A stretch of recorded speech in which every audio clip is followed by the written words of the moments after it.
Olá, meus irmãos, bem-vindos ao canal Mistério Palavra do Senhor. Vaidade, tudo é vaidade.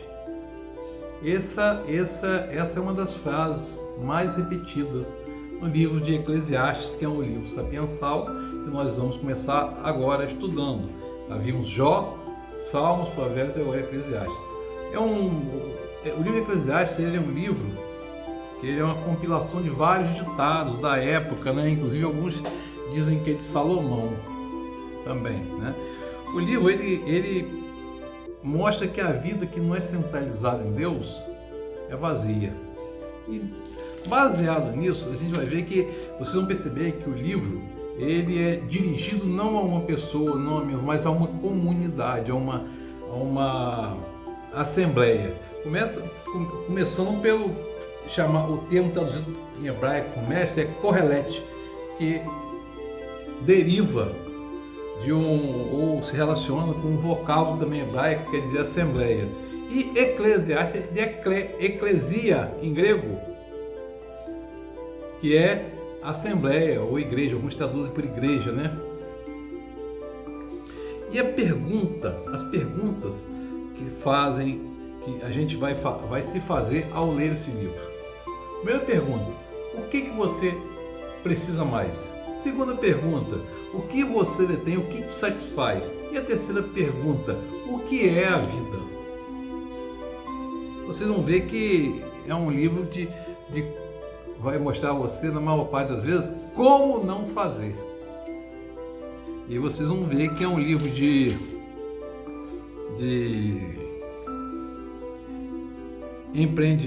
ensinamentos a respeito da realidade humana, né? É um livro que traz reflexões filosóficas profundas e parece que é escrito por idosos, para ter vivido esse monte de coisa que a gente vai relatar aqui.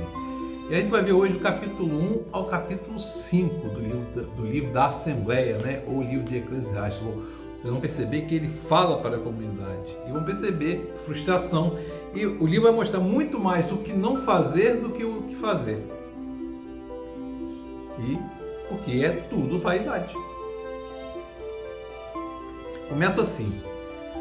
Eclesiastes capítulo 1. As palavras do mestre, filho de Davi, rei em Jerusalém. Aqui está falando, provavelmente está falando de Salomão, né? E a gente reflete. Salomão pediu sabedoria, deu sabedoria e Deus deu riqueza. Mas o que Salomão arrumou? Terminou com um reinado dividido, se embriagou, teve 700 mulheres. É preciso saber aquilo que Deus dá, é preciso também saber usar e como usar, né? Que grande inutilidade, diz o mestre, que grande inutilidade, nada faz sentido.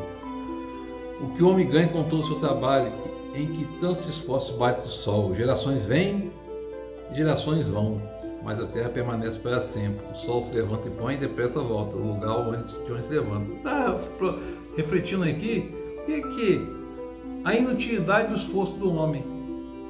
Tá? Vocês vão percebendo aqui que é uma profunda sensação de vazio. Tá? Você está notando aqui que as gerações vão, mas a terra permanece para sempre. Mas o ser humano não permanece para sempre na terra. As gerações vêm aqui e duram no máximo 120, 130 anos, de 130 em 130 anos, toda a população da terra é trocada, que morre e nascem outros, né? E o que fica? A gente planta, mas outro colhe, né? E aí você vai ver que o mestre se apresenta e apresentou os esforços todos lá e viu que nada dá certo. A sabedoria não tem sentido. O mestre, fui rei em Israel, em Jerusalém, dediquei-me a investigar, a usar a sabedoria para explorar tudo que é feito debaixo do céu. Que fardo pesado Deus pôs sobre os ombros dos homens. Aqui parece Salomão falando, né? Que foi mestre, né? Mas que ele diz, foi mestre, fui rei. Parece Salomão falando, mas não fala claramente, né? O que é torto não pode ser endireitado. Por isso me esforcei em compreender a sabedoria, bem como a loucura e a insensatez, mas aprendi que isso também é correr atrás do vento.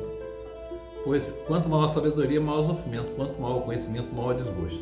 Quanto mais você aprende, meu irmão, se você não usar, aquilo, usar de forma errada, você vai sofrer. E outra coisa, alguns falam que a ignorância é uma benção. Não, a ignorância é uma tristeza, porque conhecer é necessário. O capítulo 2, os prazeres não têm sentido, eu disse a mim mesmo, venha, experimente a alegria, descubra as coisas boas da vida, mas isso se revelou inútil, conclui que rir é loucura e a alegria de nada vale, decidi me entregar-me a ouvir minha extravagância, mantendo, porém, minha mente orientada pela sabedoria. Aqui está falando de Abraão, se embriagou, ele está falando dele mesmo aqui, ele se embriagou, está falando, narrando experiência dele, e é inútil a alegria, aí a gente vê que a alegria nessa terra é fugaz, a gente tem que experimentar a alegria no espírito, né? Está mostrando aqui como não fazer, está mostrando a frustração dele. Então passei a refletir na sabedoria, na loucura e na insensatez. O que pode fazer o sucessor do rei a não ser repetir o que já foi feito? Percebi que a sabedoria é melhor que a insensatez, assim como a luz é melhor do que as trevas. É claro que ele chegou a uma conclusão. E aí, quando o que ele fala do sucessor do rei não pode repetir o que foi feito, eu me lembro de uma música do Lulu Santos, nada do que foi será, do jeito de novo já foi um dia, né? Ondas vêm e vão, como uma onda no mar, né? A vida vem e vai como uma onda no mar. Ele está refletindo aqui, está transparecendo para ele, passando para os seus em volta, a comunidade que está em volta, a profunda frustração dele. O trabalho árduo é inútil, por isso desprezei a vida. Todo o trabalho que se faz debaixo do sol pareceu muito pesado, tudo era inútil e era correr atrás do vento. Eu pergunto, o que te satisfaz? Nada você tem, você detém. Ou você compra um carro novo hoje, aquele já não vai satisfazer mais. Então, é inútil, né? E aí vem o famoso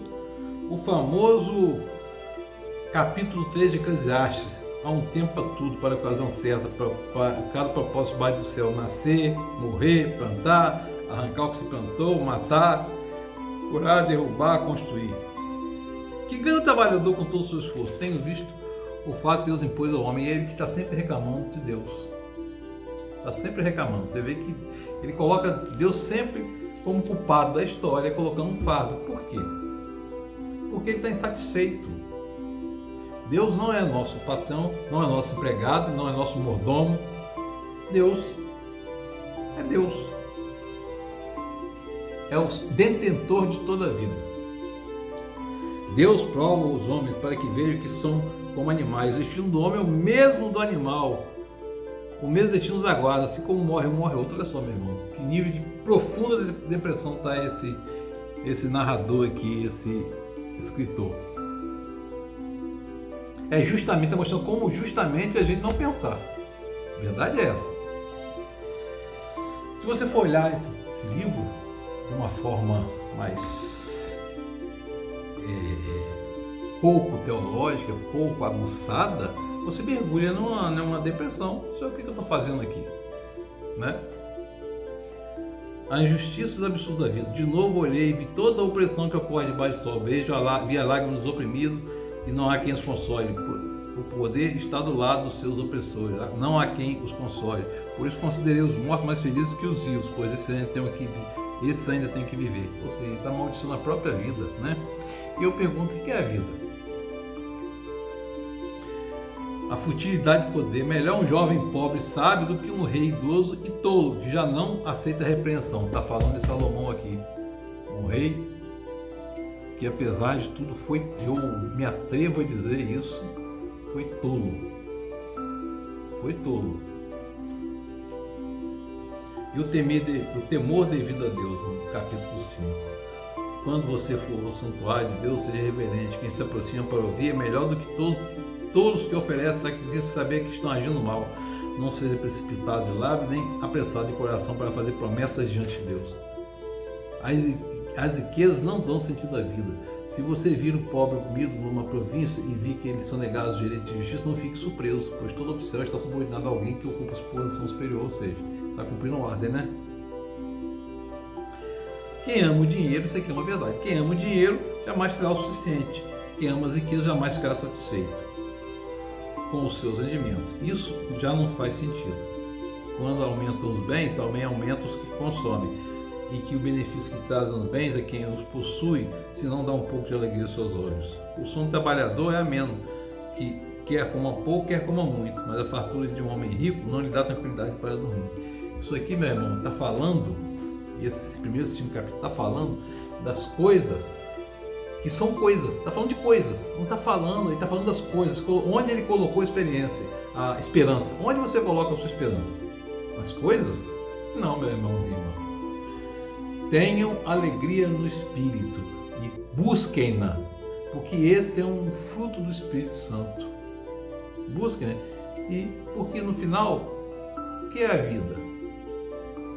O que você quer, o que te satisfaz? Nada material vai te satisfazer. Traz uma momentânea satisfação, mas uma vida longe de Deus, uma vida longe de Cristo, é uma vida vazia, é uma vida só de vaidade, tudo vaidade. Reflita sobre isso e que o Espírito Santo de Deus tenha na nossa vida sobre você, trazendo alegria no Espírito, para entender que as coisas são apenas coisas, elas não representam a sua vida. Deus nos abençoe.